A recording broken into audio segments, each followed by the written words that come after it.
So understand, like I was saying, right? When on top, there's different positioning that he could get. This is like the worst situation for me, okay? If he's real high up on my chest with my armpits, under my armpits with his knees, not only can I not breathe, but my elbows are separated from my body, right? Which gives him access to my arms.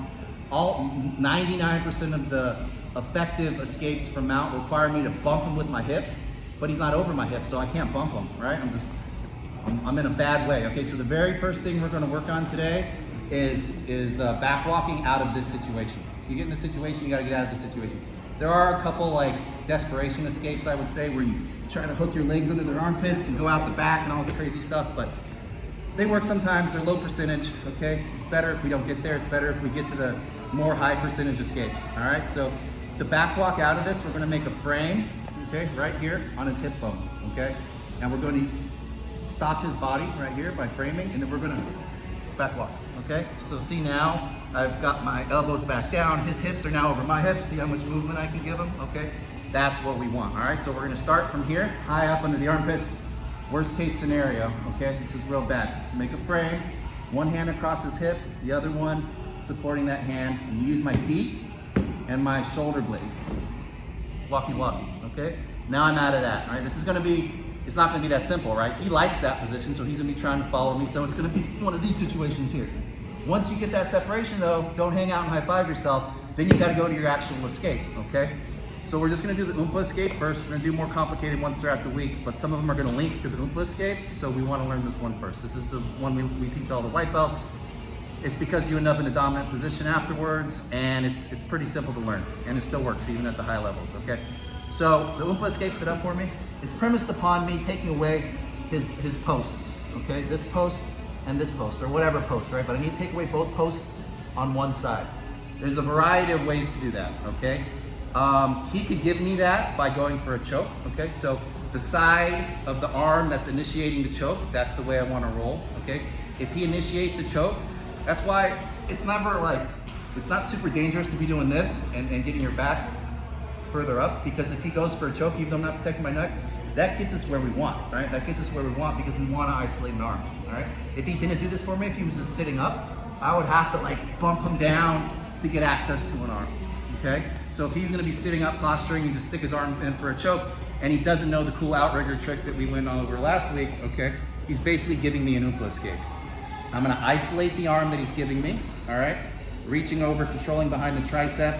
I could bring this arm into it as well. You can grab the seam of his sleeve. This foot is going to block this foot. I'm gonna turn my knee out so that it's a stronger block. If I keep my knee up, it's really easy for him to just pull his foot out, okay? But because of the body economics of how the situation works, if I turn my knee out, it makes it harder for him to bring his knee out, okay? I'm blocking, I'm cinching it down, all right? I'm going to bump him forward, right?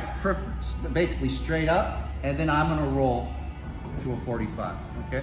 So I bump him, and then I roll, okay? People make the mistake, they get to that position, and then they just try to roll laterally, okay?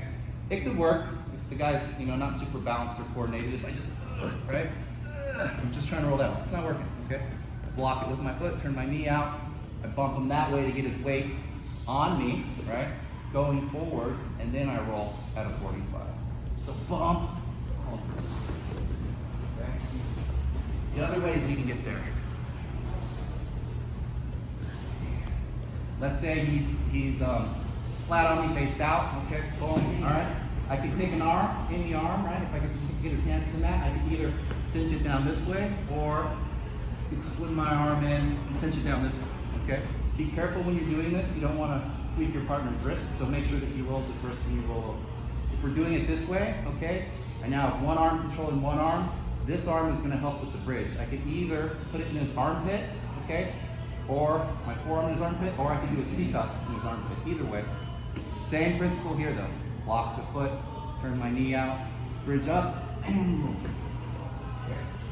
If he's on top of me, and this kind of goes to what we were saying, a very common thing for guys to do is, let's say once I trap this arm right on here, okay, is he will try to counterbalance by weaving this foot. So if I'm gonna, yeah, okay, so When I go to bridge, he counterbalances by leaving that foot in. Okay, so I get this foot trapped and doing everything right. I go to bridge and he counterbalances by grapevine this leg. Okay, that's not terminal to the escape. All right, we're just gonna shoot our foot up and around. We're gonna slip pummel it out, bring it down close to this other foot, as close to my butt as I can get it, because I don't want him to get it back in there. Right, close to my butt as I can get it. As soon as my foot touches the mat, I'm going for the escape. Okay. Grapevine generally, if he gets me in the grapevine, I want to get my legs out, right? I don't want my legs to be grapevine. If my legs are grapevine, I can't generate any power, and he's stuck to me, okay? A couple different ways to get out of grapevine. We could pummel, boom, boom, or I kind of like to just shoot him up straight towards the sky and then bring him straight down to my butt. Okay, either way. And again, as soon as your butt touches the, or your foot touches the mat, we're boom and we're done. Okay? So that's the Umpa. That's what we're going to work on today.